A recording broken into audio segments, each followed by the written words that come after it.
Notre invitée ce matin, Marine Le Pen, bonjour. Bonjour. Merci d'être avec nous. 2 journalistes assassinés. Je dis bien assassinés, j'emploie volontairement le mot, au nord du Mali. Pourquoi cible-t-on les journalistes, selon vous ? Il est difficile de faire des hypothèses à ce niveau-là de cette affaire. Ce qui est sûr, c'est que les reporters de guerre payent un très lourd tribut et on a parfois tendance à l'oublier. Bon. Est-ce qu'il s'agit là de la profession de journaliste que l'on veut terroriser au premier sens du terme, c'est-à-dire susciter la terreur pour que ils ne viennent pas sur le terrain faire leur travail et informer? Est-ce qu'il s'agit travail indispensable? Bien sûr que c'est indispensable, bien entendu. Ou est-ce que c'est la France qui est visée au travers de cet assassinat brutal? Je crois qu'il est un peu tôt pour le dire et un peu tôt pour faire des hypothèses. Un peu tôt pour faire des hypothèses et un peu tôt pour conclure à la réussite de cette chasse à l'homme engagée pour trouver les assassins de nos confrères. La vraie question, si vous voulez, politique, c'est est-ce que ça doit remettre en cause voilà, j'allais vous la poser. Est-ce que ça doit remettre en cause la présence française au Mali? Non, je ne le crois pas du tout. Ce que je crois en revanche, c'est que ça doit remettre en cause l'incohérence de la politique étrangère de la France. Car enfin, je rappelle, je réitère cette absurdité qui consiste à soutenir les fondamentalistes islamiques, comme on l'a fait hier en Libye et aujourd'hui encore en Syrie, car le gouvernement français, notamment par l'intermédiaire de ses alliés qataris et saoudiens, soutient les fondamentalistes islamiques d'un côté et les combats de l'autre. Je veux dire, si le fondamentalisme islamique est, comme je le crois, un terrorisme à combattre, il faut le combattre partout. Et il faut au contraire avoir une attitude totalement cohérente dans tous les secteurs où nous intervenons. Dans tous les secteurs où nous intervenons. À l'instant, Jean-Yves Le Drian vient de déclarer, le ministre de la Défense, les forces françaises disposent d'indications permettant de remonter la trace des assassins des 2 reporters français enlevés et tués à Kidal. Le mot meurtrier est employé. Moi, j'emploie le mot assassin, meurtrier, assassin. Je rappelle que pénalement, c'est le terme assassinat. Exactement, qui, assassinat, puisqu'il y a préméditation lorsqu'on emploie le mot assassinat. Bien, Marine Le Pen. Donc, vous dites, les Français doivent rester militairement au Mali. Oui, je crois qu'il faut aller au bout de ce qu'on attend, de ce qu'on a engagé. Mais sommes-nous suffisamment... Parce qu'à Kidal, personne ne contrôle rien dans cette région du Mali. Oui. Alors, sommes-nous suffisamment présents, justement? Est-ce que les forces françaises sont suffisamment importantes? Faut-il envoyer d'autres militaires sur place? On est encore là, en pleine incohérence de la part du gouvernement. Oui, l'incohérence. Mais l'incohérence, c'est que l'on baisse les budgets accordés à l'armée, année après année. On fait de l'armée la variable d'ajustement de l'austérité qui est imposée et entérinée par le gouvernement français. Et après, on s'interroge pour savoir est-ce qu'on est assez présent? Est-ce qu'on met assez de personnel pour réussir à aller au but de notre mission? On maintient les troupes, on est d'accord? Oui. J'ai une deuxième question. Est-ce que François Hollande a crié victoire trop tôt au Mali? Oh, il était sûr que l'ensemble des spécialistes savaient que dans ce type de guerre, on ne peut pas dire que après une offensive, la guerre est gagnée. On sait très bien que l'on est contre des groupes qui sont extrêmement difficiles à combattre, qui sont sur leur propre territoire, qui bénéficient aussi, il faut le dire, parfois de complicité locale et par conséquent, on sait que ce sont des guerres qui sont longues, qui sont compliquées. Mais encore une fois, ce que je voudrais dire ce matin, c'est qu'il faut maintenant cesser d'aider où que ce soit dans le monde les fondamentalistes islamiques. Il faut arrêter de leur livrer des armes devant lesquelles nos propres soldats se retrouvent au Mali. Oui, mais n'êtes-vous pas en pleine contradiction? Vous dites qu'il faut garder nos soldats au Mali pour lutter contre le terrorisme, et en Afghanistan, vous disiez... Dès le début, pratiquement, il faut quitter l'Afghanistan. Oui, n'y a-t-il pas là contradiction, Marine Le Pen? Non, pourquoi nous intervenons au Mali? Nous intervenons au Mali à la demande du gouvernement légitime du Mali, en vertu d'accords qui sont passés entre la France et le Mali. La situation est extrêmement différente de l'Afghanistan, où nous n'avions pas du tout la main, où les Américains, en réalité, étaient à la manœuvre, et où nous sommes arrivés dans la guerre des Américains, sans d'ailleurs maîtriser aucune des éléments de ce conflit. Mais est-ce que vous ne dites pas il faut rester au Mali, parce que tout le monde dit il faut rester au Mali? Ah non, non. Ah, excusez-moi. Je crois avoir été d'ailleurs la seule qui ait, comment dire, soutenu pour le coup le François Hollande dans sa volonté d'intervenir au Mali sans réserve. J'ai vu que beaucoup émettaient des réserves diverses et variées, ce qui permet d'ailleurs, le moment venu, d'ouvrir le parapluie. Ça n'a pas été mon cas. Non, je crois être au contraire totalement cohérente dans la vision que j'ai géopolitique. Quel malaise avez-vous ressenti jeudi, mercredi, en voyant les otages rentrer? Parce que ça a fait du bruit, cette phrase que vous avez prononcée. Oui. Franchement, dites-nous, quel est le malaise que vous avez ressenti? D'abord, si vous voulez, je trouve que cette polémique était totalement artificielle et la violence de la polémique était manifestement artificielle. Je pense d'ailleurs que les Français ne sont pas dupes de cette situation. Ils commencent à avoir une sorte de grille de lecture. Hein. Ils décodent les stratégies des uns et des autres. Et j'ai trouvé cette polémique inadaptée, très violente. Mais elle vient de paroles malheureuses, c'est ce que vous avez dit. Je ne crois pas. Ce qui a été, quand j'ai dit que j'avais commis peut-être une maladresse, c'est que un certain nombre, qui évidemment étaient tous de bonne foi, bien sûr, hein, n'est-ce pas, bon, ont cru pouvoir déceler dans mes propos une critique des otages. Or, je tiens à le dire, et merci de me permettre de le redire, en aucune circonstance, les propos que j'ai tenus n'étaient une critique à l'égard des otages. J'ai ressenti, c'est vrai, je l'ai dit, je crois honnêtement que nous avons été nombreux. Un malaise à la vue de ces otages que l'on jetait devant les caméras dans une instrumentalisation qui maintenant honnêtement donne la nausée, affublés des symboles de leur détention. Voilà ce qui a suscité chez moi un malaise. Je crois que j'avais le droit... Islamisé, c'était votre... Mais je l'ai dit, je n'ai pas d'hypothèse à faire. Ce que je sais, c'est que quel que soit... Dans votre esprit, ça voulait dire quoi ?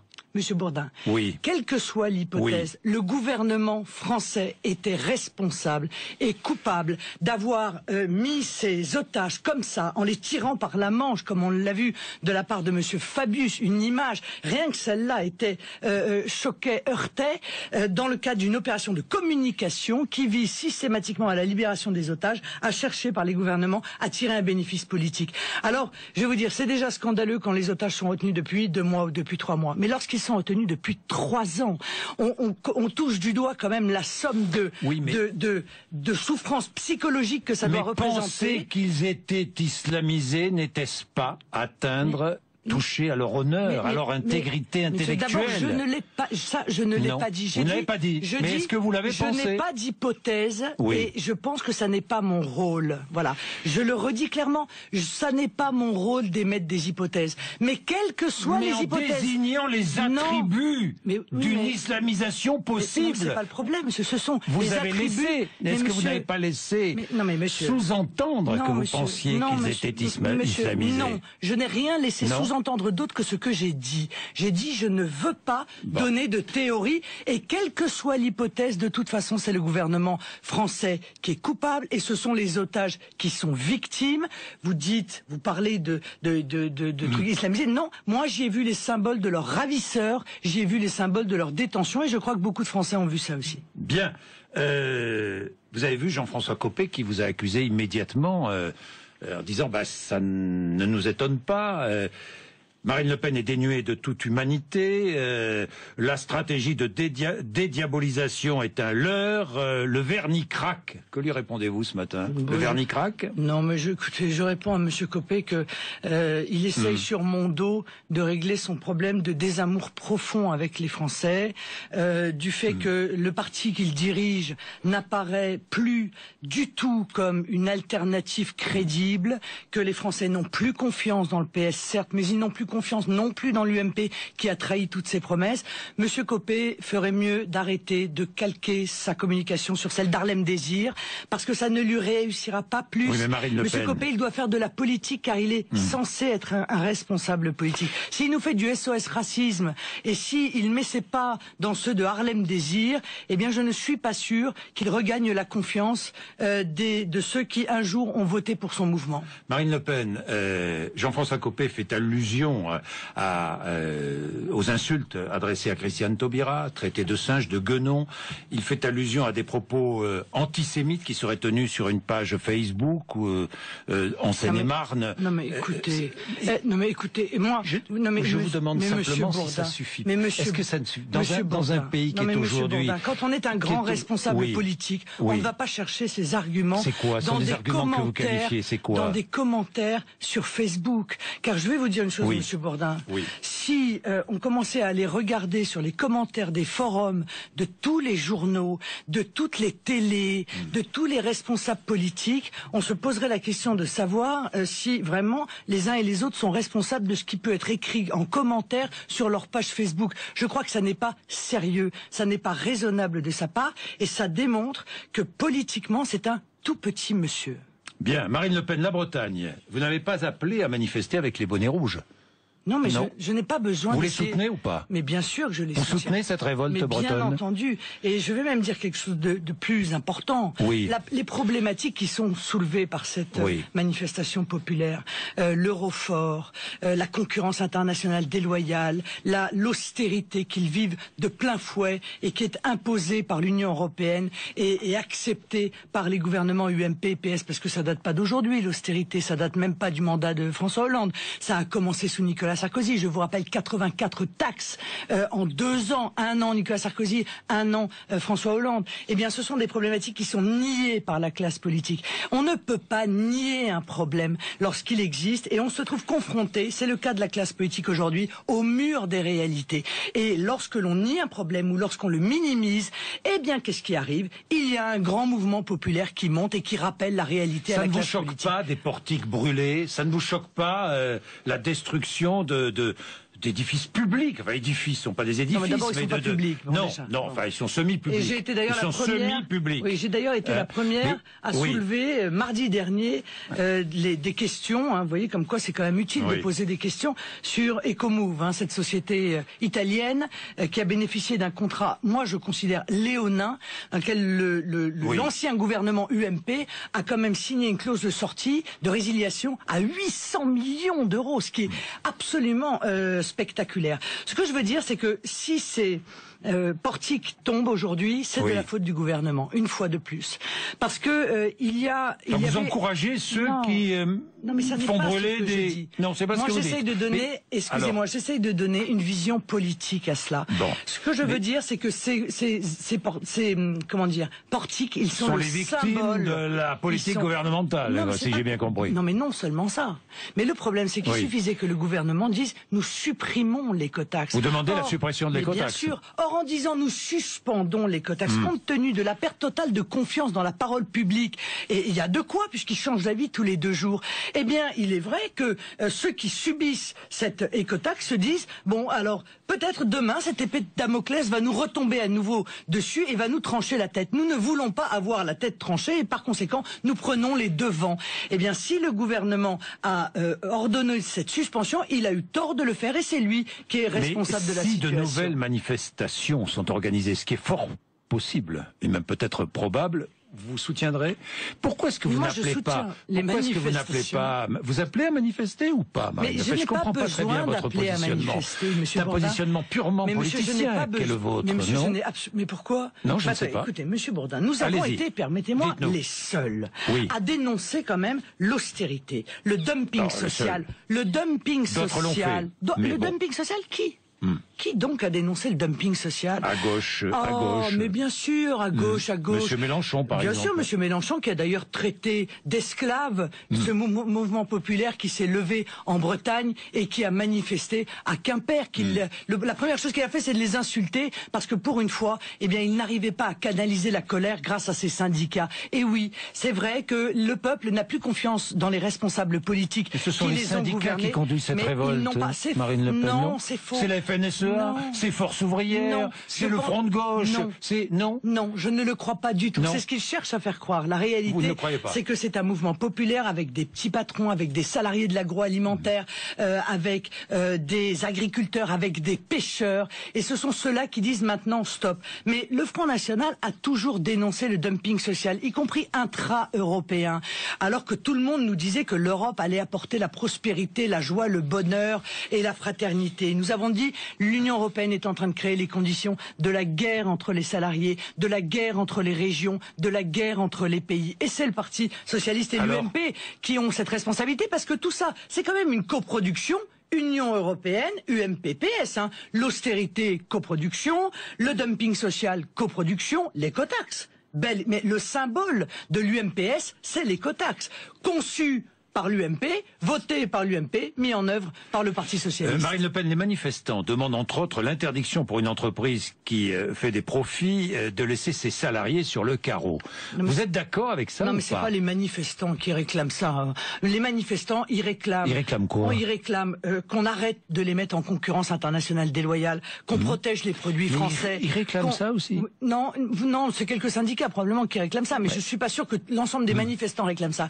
Ils réclament qu'on prenne conscience que l'euro fort est en train de tuer l'économie française, qu'ils réclament qu'on arrête d'urgence les négociations sur le grand accord transatlantique avec les États-Unis, dont ils savent pertinemment qu'il va être de libre-échange, qu'il va être la mort de l'agriculture et de l'industrie française. Ils réclament que l'UMPS ouvre les yeux et se rendent compte qu'ils ont trahi les salariés et l'économie française, toutes ces gens-là sont des victimes sur l'autel de l'utopie européiste. Voilà.